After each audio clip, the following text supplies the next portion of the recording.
ہر دعا مانگنے والے کو یہ جستجو ہوتی ہے کہ اسے کسی طرح پتہ چل جائے کہ جو چیز وہ مانگ رہا ہے کیا وہ اس کی تقدیر میں لکھ دی گئی ہے، اور کون سی نشانیاں ظاہر ہوتی ہیں کہ اللہ پاک اس کی من پسند چیز اسے عطا فرمانے والا ہے۔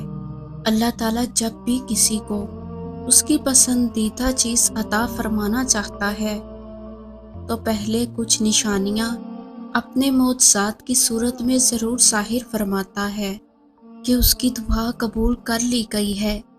تو جان لو اللہ آسمان سے زمین تک ہر کام کی تدبیر کرتا ہے، اور اللہ تدبیروں میں سب سے زیادہ بہتر ہے، اور جو کچھ قادر متعلق کی طرف سے تمہارے لیے مقدر ہوتا ہے وہ تمہیں مل کر ہی رہتا ہے۔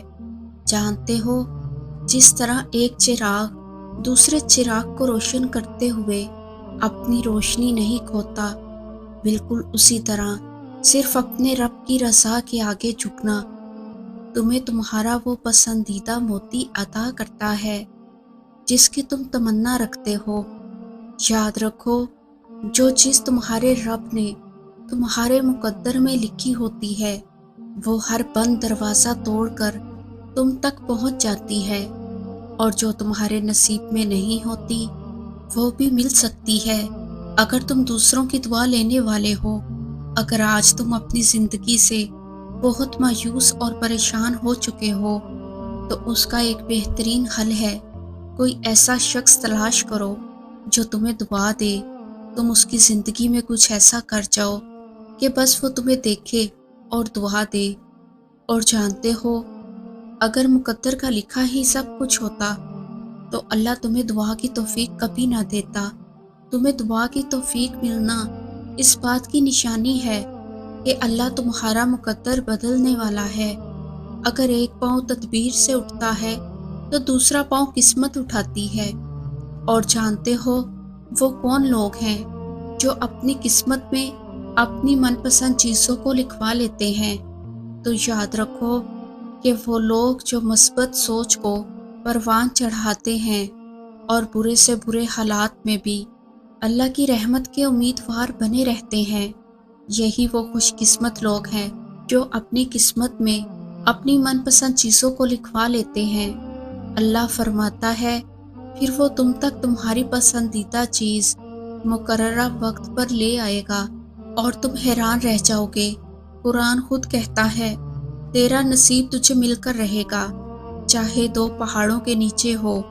تمہیں تمہاری من پسند چیز ملنے کی، تمہاری دعا قبول ہونے کی سب سے بڑی نشانی تو یہ بھی ہے کہ جب اللہ تعالیٰ اپنے بندوں سے راضی ہوتا ہے، اپنے بندوں کی طرف توجہ فرماتا ہے اور اپنے گناہگار بندوں کی طرف متوجہ ہوتا ہے اور اپنی رحمت کی نگاہ سے دیکھتا ہے، تو اللہ رب العزت ان کو اپنی طرف عبادت کی توفیق عطا فرما دیتا ہے۔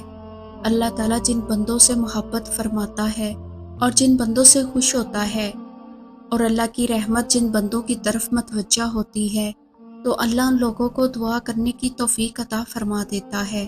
اور اللہ کی رحمت جن بندوں کی طرف متوجہ ہوتی ہے اور جن کو اللہ ان کی پسندیدہ چیز عطا فرمانا چاہتا ہے، تو اللہ ان لوگوں کو دعا کرنے کی توفیق عطا فرما دیتا ہے، کیونکہ دعا ایک بہت بڑی عبادت ہے۔ دعا مومن کا ایک ہتھیار ہے۔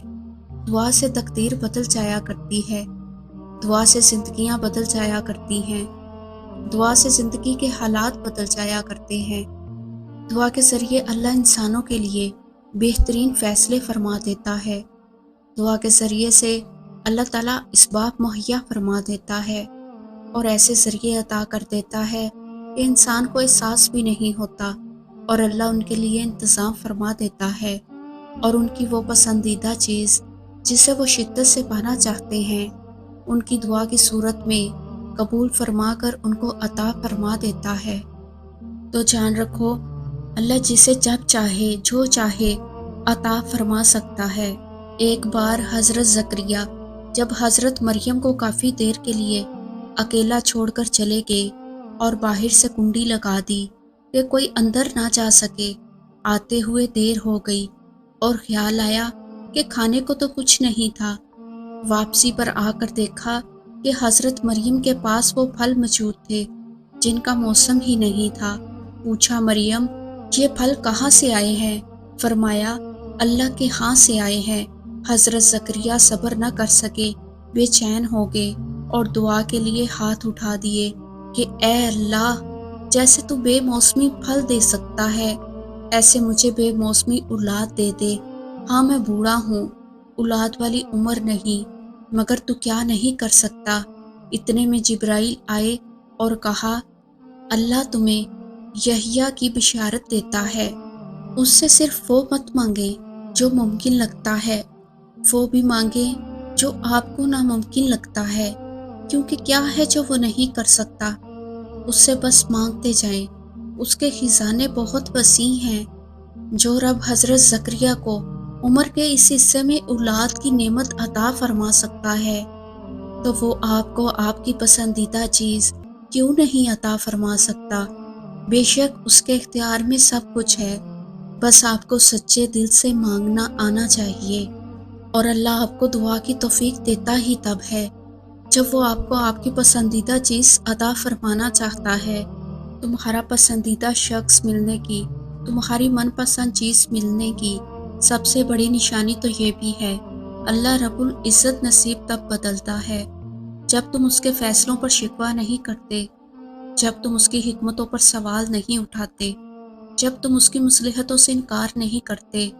اور اس کی رضا میں راضی ہونے کا مطلب ہرگز یہ نہیں ہے کہ تم اس سے مانگنا چھوڑ دو، اس کے سامنے دامن پھیلانا بند کر دو، بلکہ اللہ رب العزت کی رضا میں راضی ہونے کا مطلب یہ ہے کہ تم اس کے فیصلوں پر شکوہ نہ کرو اور یہ تسلیم کر لو کہ جو ہوا ہے بہتر ہوا ہے، اور جو نہیں ہوا اس کا ابھی وقت نہیں تھا۔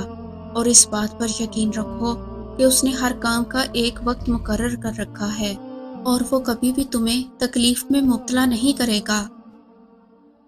میں مانتی ہوں کہ اس کے فیصلوں کو سمجھنا مشکل ہے، لیکن ان فیصلوں کو قبول کرنا نہیں، حالات پر شکوہ کرنا صبر ہے، دعا مانگنا چھوڑ دینا نہیں۔ اور جب تم اس کی رضا میں راضی ہو جاتے ہو تب وہ بھی ساری کائنات تمہیں راضی کرنے پر لگا دیتا ہے۔ جب تم اس کے فیصلوں پر آمین کہہ دیتے ہو پھر وہ بھی تمہاری چاہ پر کن فرما دیتا ہے، پھر وہ حقیقتیں بھی بدلتی ہیں جو نصیب کا حصہ لکھ دی گئی ہوتی ہیں۔ بے شک میرا رب جو چاہے وہ کر سکتا ہے۔ قرآن کریم میں ارشاد باری تعالیٰ ہے کہ ہم جب کسی چیز کا ارادہ کرتے ہیں تو صرف ہمارا یہ کہہ دینا ہوتا ہے کہ ہو جا، بس وہ ہو جاتی ہے۔ تو بس تم اللہ کے فیصلوں پر سر جھکا دو اور دیکھنا ان قریب جو تم چاہتے ہو ہوگا وہی، جو چیز تمہیں چاہیے اللہ وہی تمہیں عطا فرمائے گا انشاءاللہ۔